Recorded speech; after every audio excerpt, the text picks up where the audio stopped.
My sister called our mom a pathetic and desperate at her birthday dinner for finding love again. Her silence was glorious when I exposed her secret double life. My sister Alexis was 26 years old and had never heard the word no in her entire life, because our mother believed that raising a confident daughter meant never letting her experience disappointment. When Alexis was 5 and threw a tantrum in Target, Mom bought her 3 toys instead of addressing the behavior, because she didn't want to crush her spirit.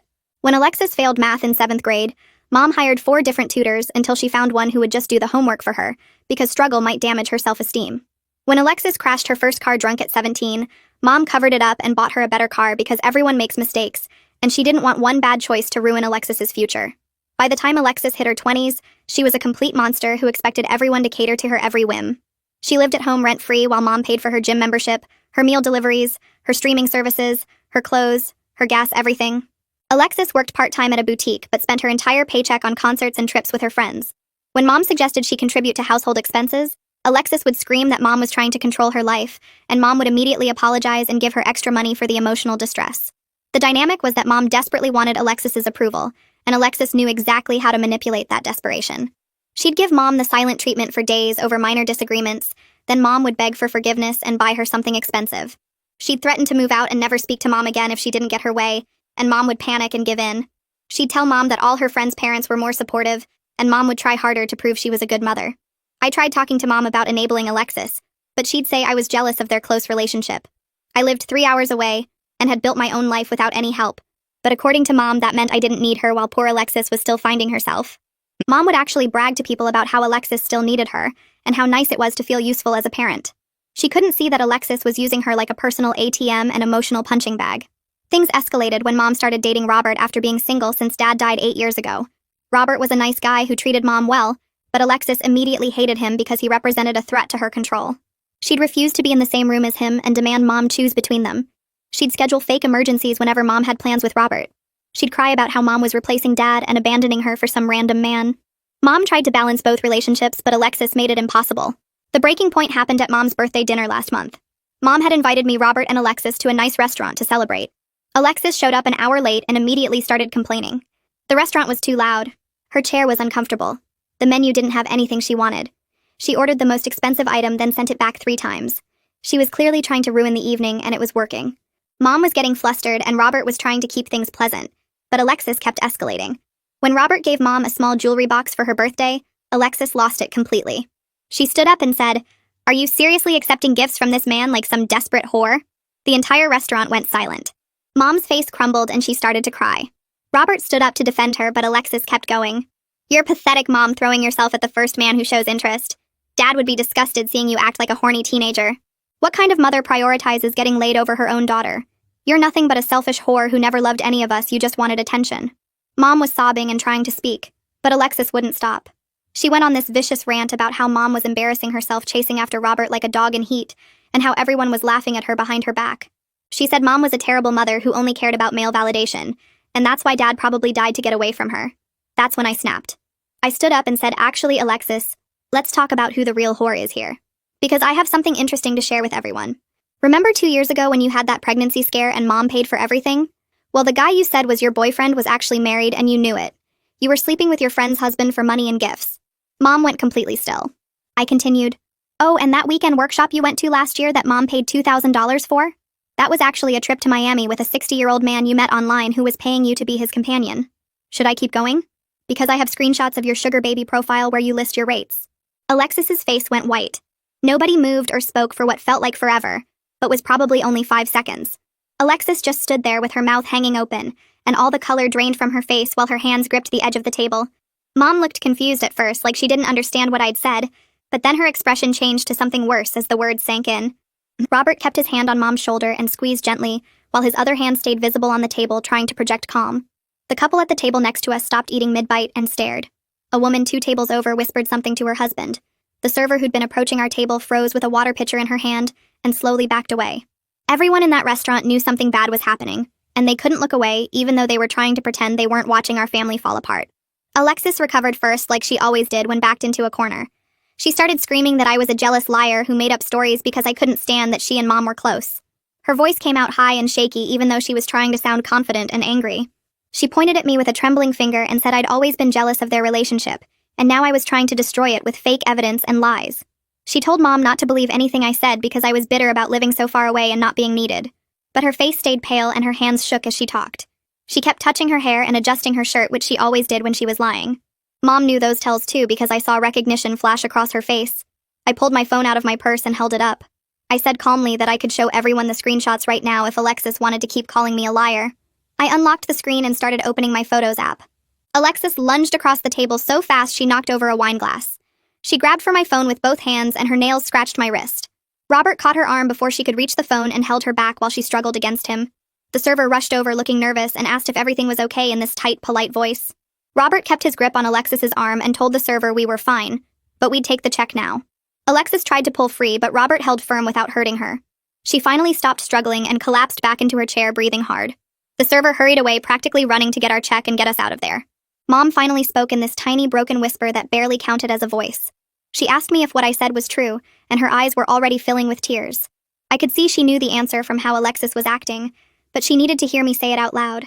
She needed confirmation that her daughter had done these things. Her hands lay flat on the table like she was trying to steady herself.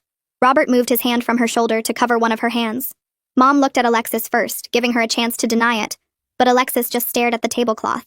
Then Mom looked back at me, waiting. I told Mom yes, it was all true, and I'd had proof for months. I said I didn't know how to tell her without Alexis twisting everything and making me look like the bad guy. I explained that I found out by accident when I visited for Christmas, and saw a notification pop up on Alexis's laptop. Alexis started crying immediately, with tears running down her face and her shoulders shaking. She covered her face with her hands and made these sobbing sounds. It was the same crying performance she'd used 1,000 times before to get out of trouble or get what she wanted. But this time, Mom didn't jump up to comfort her. Mom didn't reach across the table or make soothing sounds. She just sat there watching Alexis cry with this blank expression on her face. That scared me more than anything else because I'd never seen Mom not react to Alexis's tears. Robert spoke quietly and suggested we should leave since we were making a scene. He raised his hand to signal the server for our check. Mom sat frozen in her chair like someone had turned her to stone. She stared at the birthday gift from Robert still sitting unopened on the table. I felt this twist in my stomach seeing her face so empty and hurt. Part of me wondered if I'd just made everything worse by exposing Alexis in public like this. Maybe I should have found a private way to tell Mom. But then I remembered Alexis calling Mom a desperate whore in front of everyone, and I pushed the guilt away. This needed to happen even if it was ugly. The server brought the check and Robert paid with cash while the rest of us sat in silence. Other diners had stopped pretending not to watch and were openly staring now. I heard whispers from nearby tables. A teenage girl had her phone out like she might be recording. We finally stood up and walked toward the exit with everyone watching. Mom moved like a robot, just putting one foot in front of the other. Robert kept his hand on her back, guiding her. Alexis followed behind us with mascara running down her face. The hostess held the door open with this awkward smile and told us to have a good evening. We walked out into the parking lot where the cool night air hit my face. Alexis immediately tried to hug Mom in the parking lot. She wrapped her arms around Mom and said she was sorry and she'd made some mistakes, but I was making everything sound worse than it was. She said we could talk about this at home and figure everything out. But Mom stepped back from the hug for the first time I could ever remember. She actually moved away from Alexis's embrace and put physical distance between them. Alexis's face showed real panic as her arms dropped to her sides. She looked at Mom like she'd been slapped. This was new territory for both of them because Mom had never rejected Alexis's affection before. Alexis tried to step closer again, but Mom held up her hand to stop her. I told Mom that the guy from 2 years ago with the pregnancy scare was Vaughn Coleman. I watched her face as I said the name. Mom's face went even paler and she grabbed onto Robert's arm to steady herself. She said she remembered Vaughn because she'd met him at a barbecue at Cassie's house. Alexis had introduced him as just a friend. Mom had even given Alexis money to buy Cassie an expensive birthday present that year. She'd paid for the pregnancy test and the doctor visit and the follow-up appointments. The whole time thinking Alexis was dating some nice single guy. Now she was learning that guy was married to Alexis's friend, and Alexis knew it the whole time. Mom put her hand over her mouth like she might be sick. Alexis switched tactics immediately and started screaming at me. She yelled that I had no right to invade her privacy and go through her personal messages. She said I was a terrible sister who wanted to ruin her life out of jealousy. She was trying to make this about my betrayal instead of her actions. She kept pointing at me and saying I was the real problem here for spying on her and sharing private information. It was classic Alexis manipulation, turning herself into the victim. She said I'd violated her trust and destroyed our family by airing her business in public. She demanded to know what kind of person goes through their sister's private messages. Robert spoke up for the first time since we left the restaurant. His voice came out calm but firm as he told Alexis that what she'd said to Mom inside was cruel and wrong no matter what else happened. He said calling her own mother those names in public was unforgivable. Alexis looked shocked that Robert was speaking at all because she'd probably expected him to stay quiet like most people did around her drama. Robert kept his arm around Mom and looked directly at Alexis without backing down. He said Mom deserved better treatment than what Alexis had given her tonight. Mom turned away from Robert and looked at me with eyes that seemed empty of everything except hurt. Her voice came out flat and dead when she asked how long I'd known about Alexis's secret life. I felt my stomach twist because I knew this answer would hurt her too, but I couldn't lie anymore. I told her I found out about 6 months ago when I visited for Christmas. Mom's face didn't change, but her hands started shaking at her sides. I explained that I wanted to find the right way to tell her, but every time I thought about it, Alexis would escalate her behavior, and I couldn't watch her abuse Mom anymore. I said tonight when Alexis called her those horrible names in front of everyone, I just snapped and couldn't hold it in any longer. Mom nodded slowly like she was processing information from very far away. Alexis suddenly spun toward me and demanded to know how I found out about her private business. Her voice was high and shrill with panic replacing the earlier anger. I looked directly at her and explained that I saw a notification pop up on her laptop when I visited for Christmas. She'd left it open on the kitchen counter when she went to take a shower. A message from her sugar baby profile appeared on the screen discussing rates and availability for an upcoming weekend. I told her I took screenshots because I knew she'd deny everything if I didn't have proof. Alexis's face went from white to red, and she started screaming that I had no right to go through her personal messages. Mom held up her hand to stop Alexis, and asked me in that same dead voice what else I knew. I could see she needed to hear everything at once instead of finding out piece by piece over time. I told her about the Miami trip last year that Alexis claimed was a professional development workshop. Mom's eyes widened slightly because she remembered that trip clearly. I explained it was actually a paid vacation with a man named Gideon Olson, who was 60 years old, and had paid Alexis to be his companion for the weekend. Mom made a small sound like someone had punched her in the stomach. She said she remembered being so proud that Alexis was investing in her career development. She'd even helped Alexis pick out outfits for the trip and given her extra money for nice dinners. Now she was learning the whole thing was a lie and she'd funded her daughter's sugar baby activities. Alexis tried one more time to convince Mom that I was making everything sound worse than it was and that I was lying out of jealousy. But Mom cut her off mid-sentence and said she wanted to see my proof right now. The way Mom's voice came out sharp and demanding shocked both me and Alexis into silence. This was the first time I'd ever heard Mom directly challenge Alexis, instead of just accepting whatever version of events Alexis presented. Alexis opened her mouth to argue, but nothing came out when she saw Mom's face. I pulled out my phone and opened the folder where I'd saved all the screenshots. I showed Mom the messages about payment amounts with specific dollar figures listed for different services. I showed her the sugar baby profile with Alexis's photos and a description of what she was looking for in an arrangement. I showed her the text messages between Alexis and Vaughn, discussing when his wife Cassie would be out of town, so they could meet up. Mom took my phone with shaking hands and started scrolling through everything. Her face got paler with each screenshot she looked at. Alexis stood there looking trapped like an animal with nowhere to run. She kept opening her mouth to say something, then closing it again when she saw what Mom was reading. Mom spent several minutes going through all the evidence without saying a word. When she finally handed my phone back, her hands were still trembling. She looked at Alexis and told her to get in her car because they were going home to talk about this. Alexis immediately started arguing that she wasn't going anywhere, and Mom couldn't tell her what to do. She fell back on her usual defiance that had always worked before. She said she was an adult and Mom had no right to order her around. Robert stepped forward and offered to drive Mom home since she was clearly too upset to drive safely. Mom accepted without even looking at Alexis.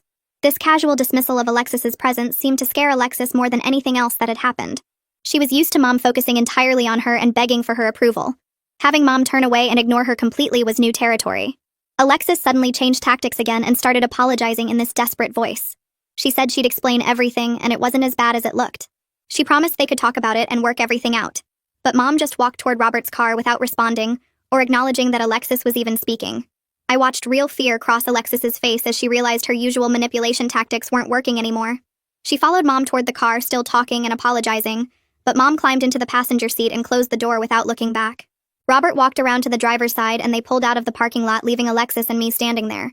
I turned to Alexis and told her she should probably follow Mom home if she wanted any chance of fixing this situation.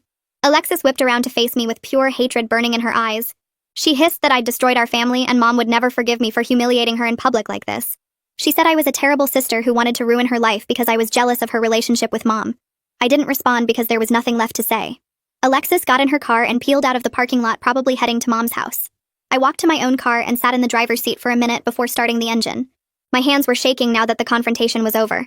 I drove home alone, replaying the whole scene in my head over and over. The adrenaline that had carried me through the restaurant confrontation started wearing off and left me feeling shaky and uncertain about what I'd done. Part of me felt completely justified for protecting Mom from Alexis's abuse and manipulation. Another part of me wondered if I'd just made everything worse by exposing Alexis so publicly in front of a restaurant full of strangers. I kept seeing Mom's face when she looked at those screenshots, and the way her hands shook as she scrolled through the evidence of what her daughter had really been doing. I wondered if Mom would end up blaming me for destroying her relationship with Alexis, instead of blaming Alexis for her own choices. My phone buzzed about an hour after I got home and I grabbed it hoping for some update from Mom. It was Robert texting that he got Mom home safely, and she asked him to give her some space to talk with Alexis alone. He added that he wanted to thank me for standing up for Mom even though he knew it was hard to do what I did. Reading his message made me feel slightly better about my methods, but not enough to stop the sick feeling in my stomach. I kept replaying the moment when I exposed Alexis, and seeing Mom's face crumble as she scrolled through those screenshots. Part of me wondered if I should have found a private way to tell Mom instead of humiliating Alexis in front of a restaurant full of strangers.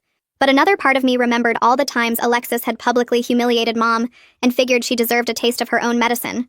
I tried to watch TV to distract myself but couldn't focus on anything. Every few minutes I checked my phone hoping Mom would text or call with an update. I imagined what was happening at the house right now with Mom and Alexis talking. Actually, talking was probably the wrong word since Alexis would be doing her usual routine of crying and making excuses while Mom tried to comfort her. By midnight, I still hadn't heard anything from Mom, so I finally sent her a text asking if she was okay. The message showed as delivered, but she didn't respond. I lay in bed staring at my phone screen, willing it to light up with a reply. My mind kept spinning through worst-case scenarios like Mom completely forgiving Alexis and deciding I was the problem for exposing family secrets, or Alexis convincing Mom that I made everything up out of jealousy, and now Mom would never speak to me again. I finally fell asleep around 3 in the morning and woke up to my phone ringing at 9. Mom's name flashed on the screen and my heart started pounding as I answered. Her voice sounded completely exhausted and flat when she asked if I could come over because she needed to talk to both of us together. The tone was different from her usual anxious, people-pleasing voice. She sounded older somehow and very tired.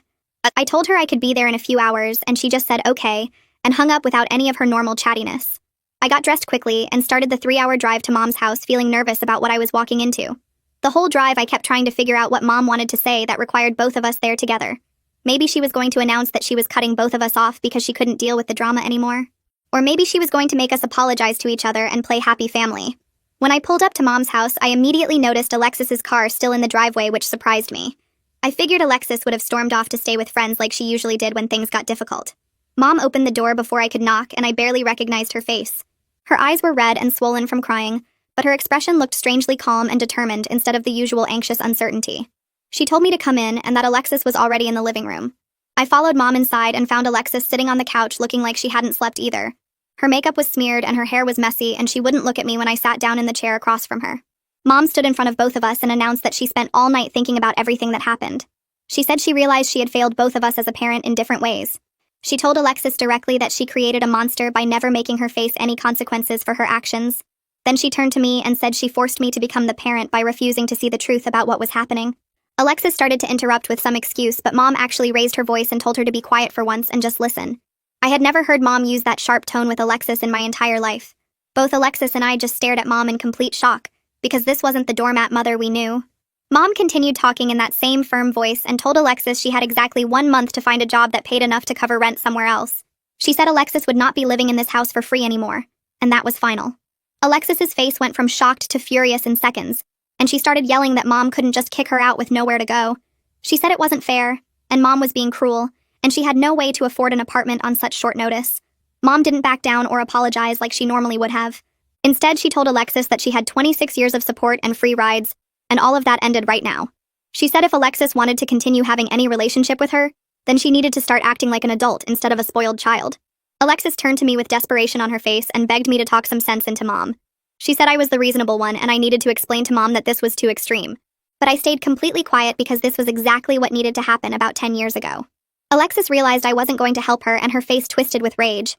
She jumped up from the couch and started screaming that she was leaving right now and we would never see her again. It was her usual threat that had always worked perfectly to make Mom panic and give in. But this time, Mom just looked at her calmly and said, "Okay." She didn't chase after Alexis or beg her to stay or promise to change her mind. Alexis stood there for a moment, clearly expecting Mom to crack and start apologizing. When Mom just kept looking at her with that same calm expression, Alexis grabbed her purse and stormed toward the door. She yelled over her shoulder that we would both regret this and slammed the front door so hard the pictures on the wall shook. We heard her car start up, and then the sound of tires squealing as she peeled out of the driveway way too fast. The house went completely silent after Alexis left. Mom stood frozen in the same spot for about 10 seconds, and then her face crumpled and she started sobbing. I got up and put my arms around her while she cried harder than I'd ever seen her cry before. She kept saying between sobs that she didn't know who Alexis really was anymore. She asked how she could have raised someone who was capable of doing those terrible things to other people. I tried to tell Mom that Alexis made her own choices and Mom couldn't take responsibility for everything, but Mom shook her head hard and pulled away from my hug. She said no. This was on her because she enabled every single bad choice by protecting Alexis from consequences. Her voice got stronger as she talked, and she started listing all the times she made excuses for Alexis's behavior. The drunk driving incident where she paid off the other driver instead of letting Alexis face charges. The time Alexis stole money from her purse and Mom just gave her more instead of confronting her. The countless jobs Alexis quit or got fired from where Mom always blamed the boss or the coworkers instead of Alexis. She said every time Alexis did something wrong, Mom threw money at the problem or made excuses, and that taught Alexis she could do whatever she wanted without consequences. Mom's hands were shaking as she counted off all these moments, and I realized she'd been aware of the pattern for a long time, but couldn't admit it to herself. She said she kept telling herself she was being a supportive mother, but really she was just scared of Alexis rejecting her. Mom looked at me with red eyes and asked why I didn't tell her sooner about what I discovered. Her voice was quiet and hurt, and I felt my stomach twist with guilt. I admitted I was afraid she would choose Alexis over me like she always does. The words came out before I could stop them, and Mom's face crumbled again. She started crying harder and grabbed my hand, saying she was so sorry for making me feel that way. She said she understood now why I didn't trust her to handle the truth about Alexis. She kept apologizing over and over for putting Alexis first and making me feel like I didn't matter as much. I started crying too because hearing Mom finally acknowledge it made years of feeling invisible suddenly real. We sat there on the couch crying together for a while before Mom wiped her eyes and said we needed to talk honestly. We spent the whole afternoon talking for the first time in years without the usual careful dancing around topics. Mom told me about all the times she knew Alexis was manipulating her, but convinced herself she was just being a supportive mother. She described moments where Alexis would give her the silent treatment, and Mom would panic thinking she was a bad parent. She talked about how scared she was of Alexis cutting her off completely, so she just kept giving in to every demand. Mom said she realized now that she wasn't helping Alexis. She was hurting her by never making her face reality. She told me about times when Alexis was younger where Mom saw warning signs, but ignored them because addressing them felt too hard. Like when Alexis bullied kids at the school, and Mom blamed the other children for being too sensitive. Or when Alexis lied constantly, and Mom pretended to believe her because confronting the lying meant admitting her daughter had a problem. Mom's voice got quieter as she admitted she was so focused on being Alexis's friend that she forgot to be her parent. She said after Dad died she felt so alone, and Alexis needing her made her feel useful and wanted. That need became more important than actually helping Alexis grow into a decent person. Around 5 that evening, Robert called to check on Mom. She put him on speaker and told him what happened with Alexis storming out. Robert's voice was gentle as he offered to come over, but Mom said she needed time to process everything. She thanked him for being patient with her complicated family situation, and Robert said he wasn't going anywhere. After she hung up, Mom looked at me and said, Robert deserved better than the mess she'd created with Alexis. I told her Robert clearly cared about her and seemed willing to deal with the complications. Mom smiled a little for the first time that day. Over the next few days, Alexis sent Mom dozens and dozens of texts. I saw Mom's phone lighting up constantly with messages that went from apologizing to blaming me for turning Mom against her. Some texts said Alexis was sorry and wanted to come home and talk. Others said I was a jealous person who always wanted to ruin Alexis's relationship with Mom. A few said Mom was being cruel and unreasonable for kicking her out with nowhere to go. Mom read each one with this tired expression, but only responded once. Her message was short, saying the 1-month deadline stands, and Alexis needs to figure out her living situation. No arguing or explaining, just a simple statement. I watched Mom type it and hit send without the usual anxiety about Alexis's reaction. I got my own flood of nasty texts from Alexis over those same days. She called me every name she could think of in messages that got meaner as days went by. She said I was a jealous person who destroyed her life because I couldn't stand that Mom loved her more. She accused me of making up lies about her just to hurt her. She said I was a terrible sister who never supported her and always tried to make her look bad. The messages got worse until she started threatening to tell everyone lies about me to ruin my reputation. She said she'd make sure no one in our family ever spoke to me again. That's when I blocked her number because I wasn't going to engage with her manipulation tactics anymore. A week after the birthday dinner disaster, Mom told me she'd made an appointment with a therapist. She said she needed help working through her guilt about enabling Alexis and figuring out how to set healthy boundaries going forward. I was proud of her for taking that step instead of just trying to fix everything herself like usual. After her first few sessions, Mom told me the therapist said she was emotionally dependent on Alexis's approval, which is why she couldn't say no. The therapist explained that Mom had made Alexis's happiness her responsibility, and that created an unhealthy dynamic where Alexis had all the power. Mom was learning that loving someone doesn't mean giving them everything they want. 2 weeks after the birthday dinner, a woman named Cassie contacted Mom through social media. Mom showed me the message asking if the rumors about Alexis were true. Apparently word was spreading in their friend group about Alexis's affair with Vaughn. Mom stared at her phone for a long time before responding, and I could see her hands shaking. She typed out a message confirming that yes, Alexis had an affair with Cassie's husband. Mom hit send and then put her phone face down on the table like she couldn't look at it anymore. Within minutes, Cassie called and Mom answered on speaker. Cassie's voice was shaking as she thanked Mom for being honest with her. She said she'd suspected something happened between Vaughn and Alexis, but they both denied it every time she asked. She'd felt crazy for months thinking she was imagining things, but now she finally had confirmation. Cassie started crying on the phone, saying this gave her what she needed to move forward with her divorce.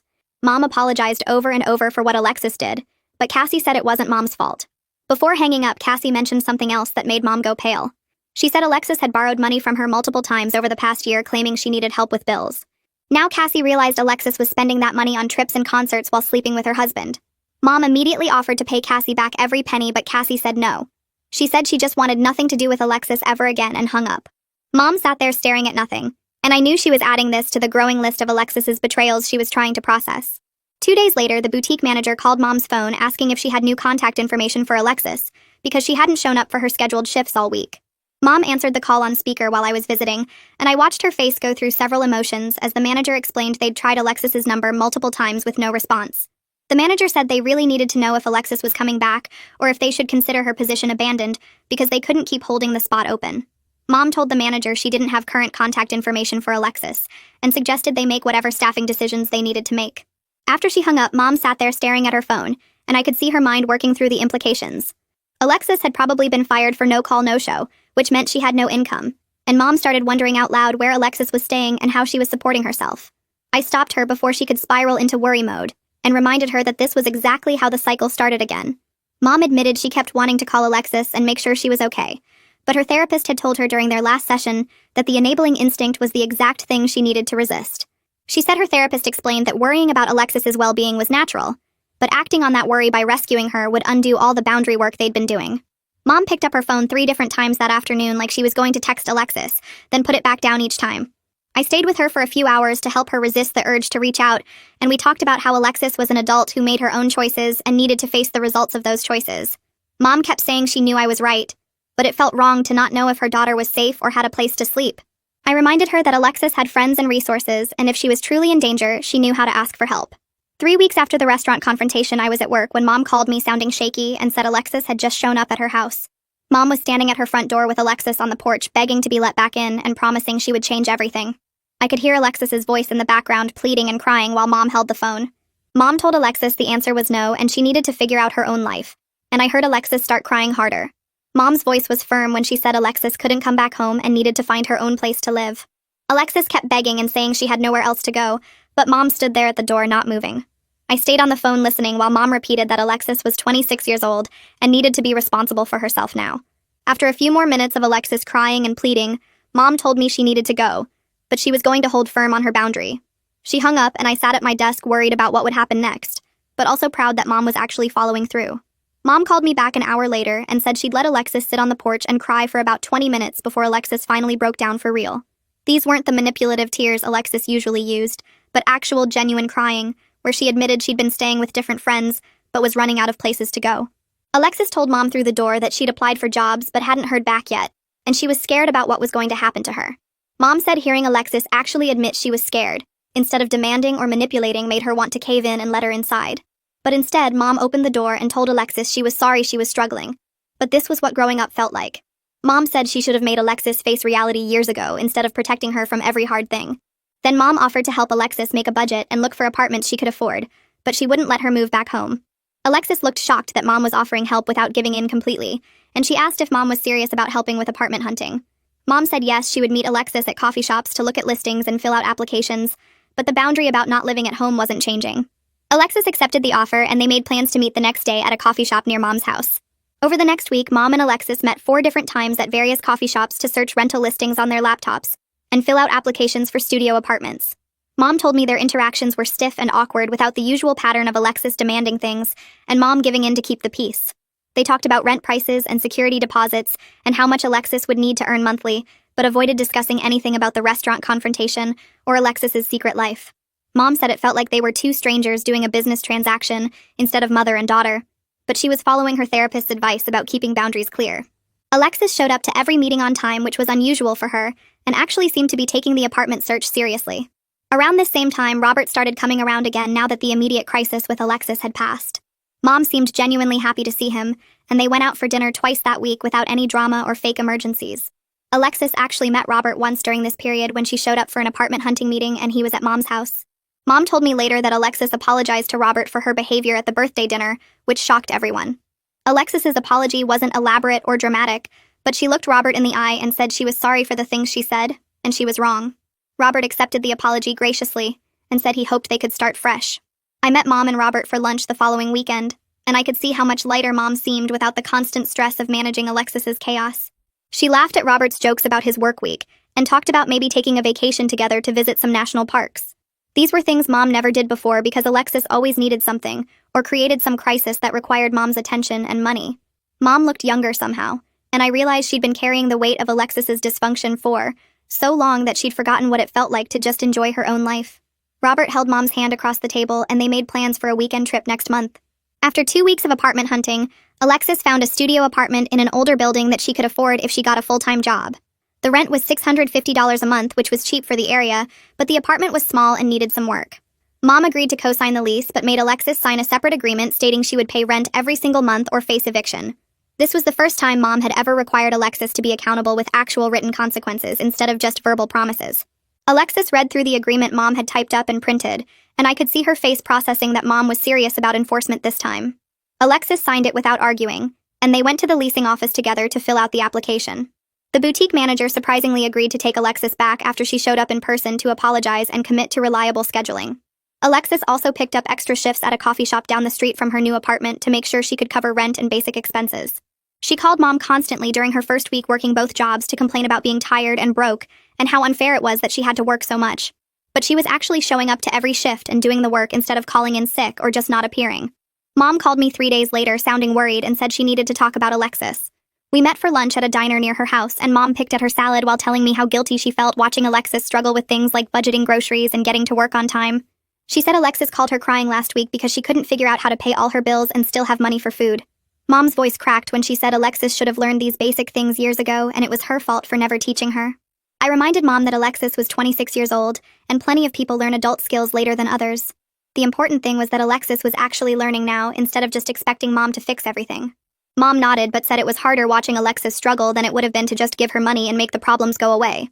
I told her that was exactly the enabling instinct her therapist warned her about, and she needed to let Alexis figure things out even when it was uncomfortable to watch. Mom squeezed my hand across the table and said she knew I was right, but breaking old patterns was harder than she expected. 2 months after the birthday dinner, our family looked completely different from before. Mom and I talked on the phone twice a week and met for lunch every other weekend. Alexis was more distant and only contacted Mom when she needed advice about apartment stuff or work problems. Mom saw Robert openly now without any drama or fake emergencies from Alexis. They went to dinner and movies without Mom constantly checking her phone for crisis texts. Robert came over to Mom's house for coffee on Sunday mornings, and they'd sit on the porch talking about their week. Mom told me they were planning a weekend trip together to visit some state parks up north. She seemed lighter somehow and laughed more easily than she had in years. The constant tension of managing Alexis's chaos was gone, and Mom was remembering what it felt like to just enjoy her own life. She admitted to me that she didn't realize how much energy she'd been spending on worrying about Alexis until she stopped doing it. Alexis invited Mom to see her apartment once she got settled in after living there for 3 weeks. Mom drove over on a Saturday afternoon expecting to find a mess based on how Alexis had always kept her room at home. But when Mom walked in, she was shocked to find the studio clean and organized. Alexis had bought furniture from thrift stores and arranged everything neatly. A small couch sat against one wall with a coffee table she'd found at a garage sale. Her bed was made with sheets she'd purchased herself. The kitchen area was tiny, but Alexis had organized her dishes and kept the counter clear. Mom told me later that Alexis seemed almost proud showing her around and pointing out things she'd bought or fixed herself. Alexis explained how she'd learned to meal prep on Sundays to save money during the week. She showed Mom her budget spreadsheet where she tracked every dollar she spent. Mom said Alexis's face looked different somehow when she talked about managing on her own. There was something new there that hadn't existed before, when everything was just handed to her. Mom and Alexis met for coffee the following week at a place near Alexis's apartment. They sat outside even though it was chilly because Alexis said she couldn't afford to order much and didn't want to take up a table inside. Alexis told Mom the last 2 months had been the hardest of her entire life. She said she'd never been so tired or stressed about money before, but she also said it was the first time she'd felt like she actually accomplished something real. Alexis admitted she understood now why Mom cut her off even though she hated it at the time. She said when everything came easy, she never felt good about anything because she didn't earn it. Now when she paid her rent on time or managed to save $20, she felt proud of herself. Mom told me she almost cried hearing Alexis talk like that. because it was the first time Alexis seemed to understand the connection between effort and reward. Alexis didn't apologize for her past behavior, but she acknowledged that Mom was trying to help her grow up even if the method felt harsh. I met Alexis for the first time since the restaurant confrontation at a coffee shop halfway between our places. She looked different, with her hair pulled back and wearing clothes that seemed more practical than fashionable. Alexis started by apologizing for the nasty texts and threats she'd sent me in the weeks after the birthday dinner. She said she was angry and hurt and lashed out at me because I was the one who exposed her secrets. I accepted her apology but waited to see if she'd apologize for the actual behavior that led to the exposure. She didn't bring up the affair or the sugar baby stuff at all. Instead, she said she knew I was trying to protect Mom even if my method was harsh and public. Alexis said she understood why I did it after watching her scream at Mom in the restaurant. We sat in awkward silence for a minute before she asked how I was doing, and I gave her basic updates about my work and life. The conversation felt stiff and formal, like we were strangers getting to know each other instead of sisters who'd grown up together. Alexis told me she'd been thinking a lot about why she acted the way she did for so many years. She said she knew her lifestyle was not sustainable, but she didn't know how to stop the cycle. Every time Mom gave her money or fixed a problem, it felt good in the moment, but made her feel worthless inside.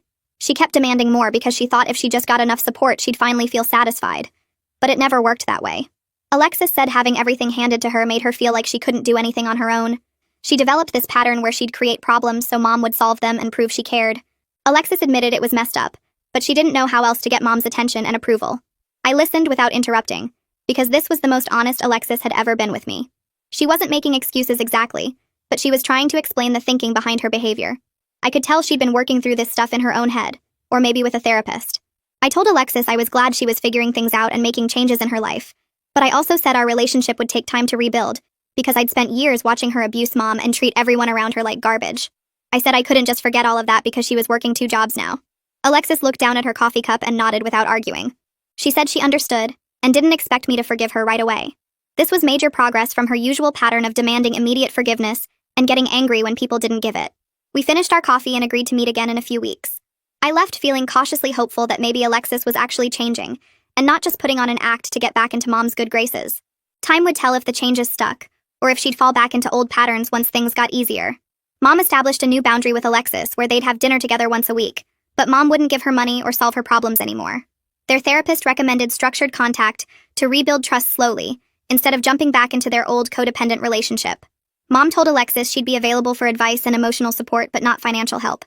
If Alexis needed money, she'd have to figure it out herself through extra work shifts or budgeting better. Mom also said she wouldn't drop everything anymore when Alexis had a crisis. She'd listen and offer suggestions, but Alexis needed to handle her own emergencies. Alexis agreed to these terms without the dramatic threats or manipulation she would have used before. They started having dinner every Tuesday at a restaurant near Alexis's apartment. Mom said the dinners were sometimes awkward, but they were learning how to relate to each other in a healthier way. Alexis would talk about her week, and Mom would share updates about Robert and her own life. It felt more like 2 adults having a conversation, instead of a parent managing a child's constant drama. Robert proposed to Mom on their weekend trip to the state parks. He took her to a lookout point with a view of the valley and asked her to marry him. Mom said yes, but told him she needed to talk to both me and Alexis first before making any announcements. She called me that evening sounding happy but nervous. I told her I thought Robert was great and I was happy she found someone who treated her well. Mom asked if I really meant it or if I was just being supportive. I said I genuinely liked Robert and thought he was good for her. Then Mom called Alexis and told her about the proposal. Alexis's reaction surprised everyone by being positive and supportive. She told Mom she deserved happiness, and Robert seemed like a good man who cared about her. Alexis said she was sorry for making things so difficult when they first started dating. Mom cried on the phone with relief because she'd been so worried about how Alexis would react. The fact that Alexis could be happy for Mom instead of making it about herself showed how much she'd grown in just 2 months. Mom planned a family dinner to celebrate the engagement and invited me, Alexis, and Robert to the same restaurant where the birthday dinner disaster happened 2 months earlier. I felt nervous walking in, remembering how that night ended with me exposing Alexis's secrets in front of everyone. But this dinner was completely different from the start. Alexis arrived on time and greeted everyone politely. She shook Robert's hand and told him congratulations. Mom looked relaxed and happy instead of anxious about managing everyone's emotions. Robert held Mom's hand on the table and they looked at each other with genuine affection. Alexis ordered a reasonable meal and didn't complain about anything. She asked Robert questions about his work and seemed genuinely interested in his answers. When the server brought out a small cake to celebrate the engagement, Alexis smiled and raised her water glass for a toast. She said she was happy for both of them and hoped they'd be very happy together. The whole evening felt normal and pleasant, like a real family dinner instead of a battlefield. I watched Mom's face glowing with happiness and felt cautiously hopeful about our family's future. We still had a long way to go to fully heal from years of dysfunction, but this felt like a real start. A few days after the engagement dinner, Mom asked me to come over for coffee because she wanted to talk about something. I drove to her house wondering what was on her mind, and when I arrived, she looked tired, but also more relaxed than I'd seen her in years. We sat at her kitchen table with our coffee, and she started talking about how hard it was watching Alexis struggle with bills and work schedules. She admitted she still had the urge to jump in and fix everything when Alexis called stressed about money or complained about being exhausted from working 2 jobs. Mom said her therapist told her that sitting with the discomfort of not rescuing Alexis was actually the most loving thing she could do right now. She explained that every time she felt the panic rising when Alexis had a problem, she had to remind herself that solving it would only hurt Alexis in the long run. Mom's hands shook a little as she talked about how unnatural it felt to let her daughter struggle, but she was learning that struggle builds strength, and she'd stolen that from Alexis for 26 years. Her therapist called it real progress that Mom could recognize the urge to enable without actually giving into it, and Mom seemed proud of herself, even though I could see how much it cost her emotionally. The next week, Alexis asked if I wanted to grab lunch, which surprised me since we'd barely talked one-on-one since the restaurant disaster. We met at a casual place near her apartment, and she looked different somehow. Less polished and put together, but also more genuine. Alexis told me she'd started seeing a therapist to work through why she developed such bad patterns with Mom and other people. She said the therapist was helping her understand that manipulating people to get what she wanted actually made her feel worse about herself even when it worked. Alexis admitted she knew her behavior hurt Mom and damaged their relationship, but she didn't know how to stop the cycle until Mom finally cut her off. She talked about how therapy was helping her see that she hurt herself too, by never learning to do anything on her own or build real confidence. Sitting there listening to Alexis talk honestly about her issues, I realized that what I did at the restaurant was absolutely brutal and caused real pain for everyone, but it also broke a toxic pattern that was slowly destroying our whole family and might have continued for years if something hadn't forced a change. Mom was genuinely happier now, laughing more and making plans for her future with Robert, instead of just managing Alexis's constant drama. Even Alexis seemed more real and grounded, building an actual life instead of just taking from everyone around her. Our family would never be perfect or go back to how things were before that birthday dinner, but maybe that was actually a good thing. How things were before was deeply sick and getting worse, with Mom losing herself completely, and Alexis becoming more entitled and cruel. Now Mom was setting real boundaries and sticking to them. Alexis was learning what accountability actually meant, and I was watching both of them grow into better versions of themselves. Robert was becoming part of our family in a natural way, and Mom didn't have to choose between him and Alexis anymore, because Alexis had finally learned she couldn't control everything.